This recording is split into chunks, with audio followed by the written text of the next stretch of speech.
Subscribe to our YouTube channel and press the bell icon to get the latest updates.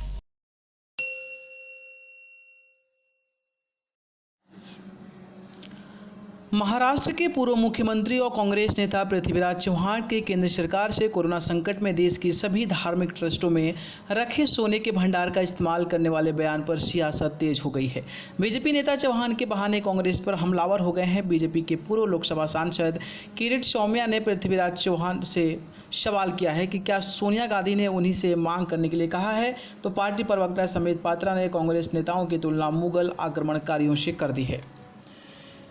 किरीट सौम्या ने tweet कर कहा, पृथ्वीराज चव्हाण ने मांग की है कि सरकार के मंदिरों में रखे सोने का संकट के समय इस्तेमाल करना चाहिए। मैं पृथ्वीराज चव्हाण से पूछना चाहता हूं कि क्या सोनिया गांधी ने आपसे ये मांग करने के लिए कहा है या क्या यह कांग्रेस का रुख है? क्या यह मांग कांग्रेस शासित राज्यों के मुख्यमंत्रियों की है?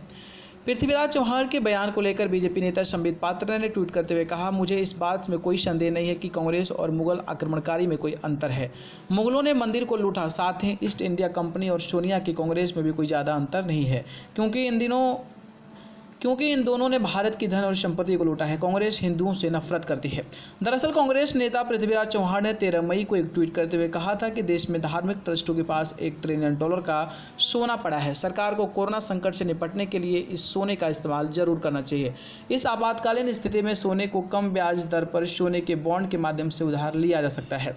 चव्हाण के इस बयान के बाद से बीजेपी के कई नेता ने इसे अपमानजनक बताते हुए निशाना साधा है। इस कड़ी में बीजेपी नेता ने अब कांग्रेस और सोनिया गांधी को टारगेट करना शुरू कर दिया है। संबित पात्रा ने सोनिया की कांग्रेस की मुगल ईस्ट इंडिया कंपनी से तुलना की है।